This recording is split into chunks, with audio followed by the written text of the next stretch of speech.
Selamat pagi teman-teman sekalian, kita masih membahas tentang Arthur Schopenhauer.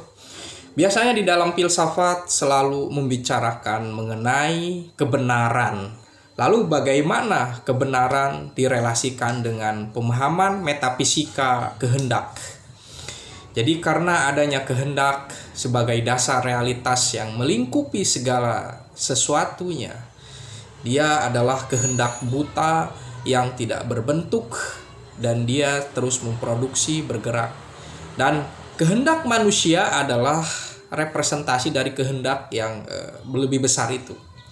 Lalu bagaimana kita menjelaskan kebenaran dengan perspektif kehendak?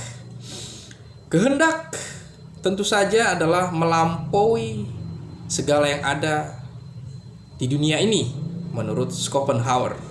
Maka kebenaran hadir karena adanya kehendak. Dari keinginan tahuan manusia mengenai sesuatu, hadirlah upaya untuk berpikir rasional. Maka kehendak melampaui atau kehendak mendahului pemikiran rasional.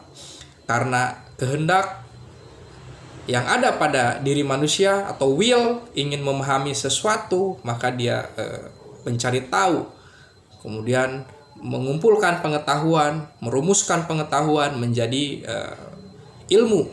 Ilmu ini bisa menjadi ilmu yang bersifat teoritis, kemudian menjadi ilmu yang bersifat praktis, misal sains. Sains bisa menghasilkan suatu alat-alat, solusi yang bisa membuat hidup manusia lebih mudah dengan teknologi, gitu kan. Pengembangan industri, semua itu adalah dari kehendak. Kehendak manusia ingin mempermudah hidupnya, manusia ingin hidupnya lebih nyaman di dunia ini. Diciptakanlah perkakas barang, diciptakanlah kendaraan, transportasi.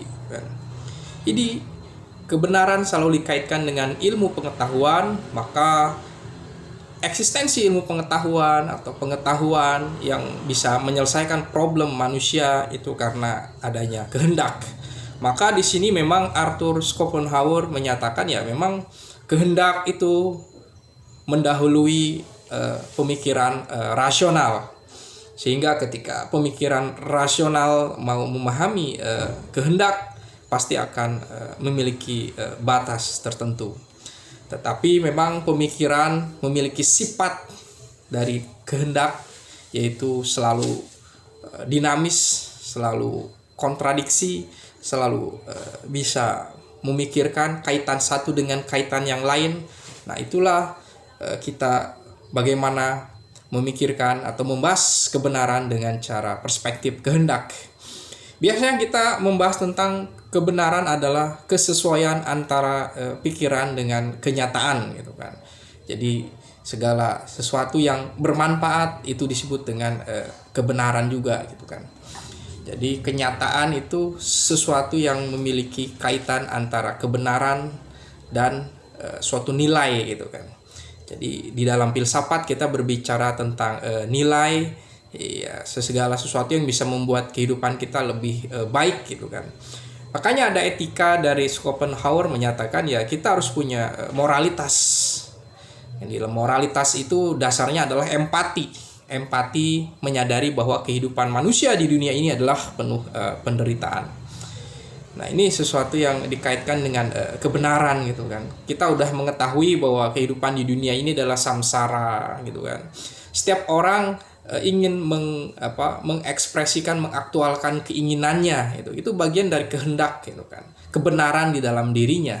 Jadi setiap orang memiliki kebenaran untuk mengekspresikan keinginannya, meskipun di dalam realitasnya setiap keinginan orang itu akan bertabrakan dengan keinginan orang lain. Maka disinilah akan terjadi konflik.